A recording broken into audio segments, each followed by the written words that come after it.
About when Sable came in, what was your relationship like with her? Oh, nobody liked her. Right. Yeah. Like at first, like she rubbed Terry and I the wrong way as soon as she came in. So we were like, all right, we have to share a locker room with her anyway. We'll just try to manage it. But then it's like she used to bring her daughter on the road. This is in my book too. She used to bring her daughter on the road, her daughter Mariah. And I knew that Mark Merrow wasn't her father. So one day we're in the locker room, the three of us, and I just casually said, so, where's Mariah's dad? Because I know Mark's not her dad.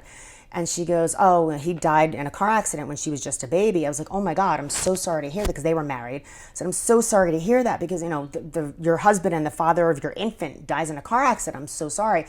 And she goes, no, it was the best thing that ever happened to me, because if he never would have died, I never would have met Mark. What?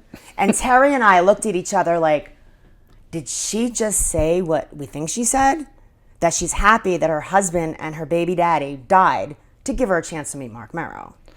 And I'm sorry, but I'm a very warm-hearted person, and that was the coldest thing I've ever heard. That's stone cold. That was cold. That's cold. So from that day on, I just had no respect for her, and I just didn't like her. I didn't like her as a person. It had nothing to do with professionalism. Right. Had nothing to do with work. Had nothing to do with our spots.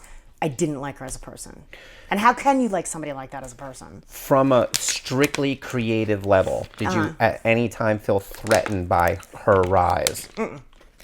No, because the three of us, we all had our own characters. We all had separate jobs. Like I was like, the all-American girl next door you wanted to take home to mom. The cheerleader. Right. With that little bit of a bad side Yeah. at times, She was like the slutty one that you wanted to take to a motel for 2 hours and then leave her on the curb. Right. And then Marlena had her totally different. Everybody had their own, character and spot. So no, if they pushed Marlena to that, I wouldn't care. Okay. We all had none of us could do each other's jobs. Right. Sable can't pull off what I was doing. I can't pull off what she's doing. Well, actually, anybody can pull off what she's doing if you have a body and a set of tits, because that's all she did. Right. Otherwise, she had nothing.